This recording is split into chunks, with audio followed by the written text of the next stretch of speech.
Bonjour à tous, on se retrouve aujourd'hui pour une nouvelle vidéo qui sera bien différente de d'habitude. La semaine dernière s'est tenu les championnats de France de la semaine poney et ce samedi débutent les championnats de France de la semaine club auxquels je vais participer avec mon cheval dans la catégorie Hunter Club 1 Senior. Dans une semaine exactement, nous partirons en direction de La Motte. N'hésitez pas à me suivre sur mon compte Instagram pour suivre l'événement avec nous en direct. Après cette petite introduction, revenons au sujet de cette vidéo, puisque vous l'avez vu dans le titre, mais aujourd'hui j'ai décidé de répondre à une question que je vois souvent posée sur les groupes de discussion autour des championnats de France. Quel budget cela représente? Je vais apporter quelques éléments de réponse, mais avant, je vais préciser que je vais parler de mon expérience de cavalier propriétaire et indépendant, car le budget ne va pas du tout être le même si vous êtes cavalier de club, car je ne paie pas de location de cheval, du matériel, du coaching, de transport, etc. Avant de parler de La Motte, je trouve qu'il est bien de rappeler qu'avant d'aller au championnat, il faut se qualifier et pour ça, il faut faire une saison de concours.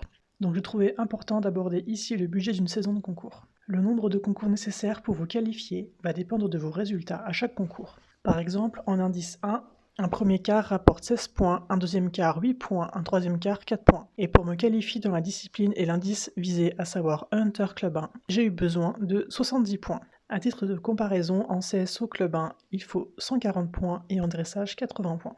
Pour la saison 2023-2024, j'ai eu besoin de 4 concours pour me qualifier, soit 7 parcours. Il faut savoir que certains concours sont coefficients 2, donc les points sont doublés, ce qui réduit le nombre de parcours nécessaires aux qualifications.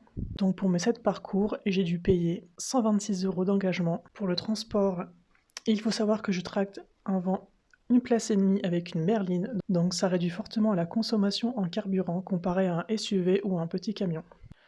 Donc j'ai calculé que tous mes déplacements en concours m'ont coûté 57 € d'essence, ce qui nous ramène à un budget total de 183 € hors accessoires, c'est-à-dire que je ne compte pas le budget repas, les produits de soins ou compléments alimentaires que je peux utiliser pour les concours.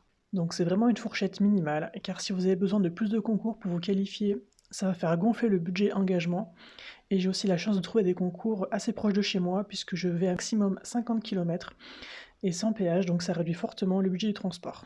Maintenant que ce petit point a été abordé, parlons maintenant du budget de La Motte. Donc il faut savoir que j'ai la chance de me trouver à seulement 160 km du parc équestre, donc le budget du transport ne va pas être le même si vous venez d'Île-de-France, du sud ou de l'est de la France. Donc dans mon budget, j'ai pris en compte la route pour aller au parc équestre, mais aussi le déplacement entre mon logement et le lieu du concours. Donc tout cela nous revient à 35 € d'essence et 44 € de péage, ce qui fait un budget total d'environ 80 €. Ensuite, une autre grosse partie du budget va être le logement pour vous et votre cheval.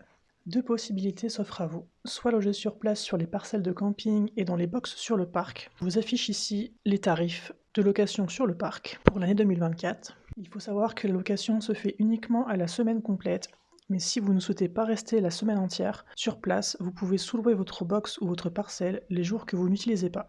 Pour ma part, j'ai décidé de loger à l'extérieur car je n'aime pas le camping et j'ai voulu que mon cheval puisse se reposer dans un endroit calme, loin de l'euphorie de La Motte. Le logement que j'ai trouvé m'a coûté 95 € la nuit, soit 285 € en tout. Donc ça comprend une chambre chez l'habitant pour moi et un petit paddock pour mon cheval. Ensuite, il y a le prix de l'engagement. Donc ça c'est facile, c'est quasiment pour tout le monde pareil. Donc une épreuve club individuelle, ça coûte 70 €. Donc au total, pour l'engagement, le transport et le logement, j'en ai eu pour 435 €. Donc je rappelle que c'est une fourchette basse, car je suis proche du parc équestre et que le budget de mon logement est très raisonnable. Donc en plus de ça, il faut savoir que vous et votre cheval, vous allez avoir besoin de manger. Le tarif de la restauration sur place est hors de prix, donc je vous conseille de manger à l'extérieur ou de faire des courses pour préparer vos repas et vos pique-niques. Et pour le cheval sur place, donc il y a paille, foin et copeaux proposés sur place, donc je vous affiche ici les tarifs. Et sinon vous pouvez emmener votre propre foin, c'est ce que je fais. Donc pour mes 3 jours et demi sur place, on va dire que je prévois entre 3 à 4 petites bottes de foin qui me coûtent 2 à 3 € l'unité, ce qui fait entre 6 et 12 € de foin en tout.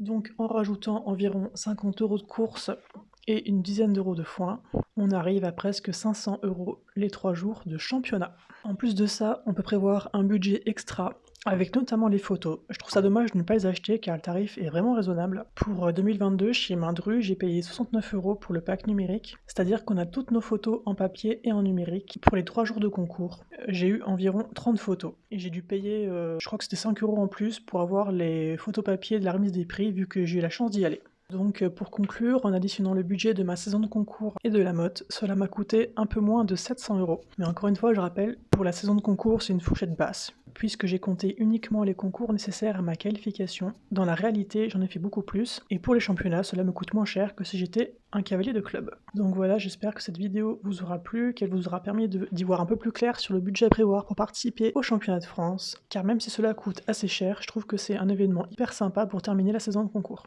On se retrouve la semaine prochaine pour le retour des vidéos de concours commentées. Et voilà, c'est tout pour aujourd'hui.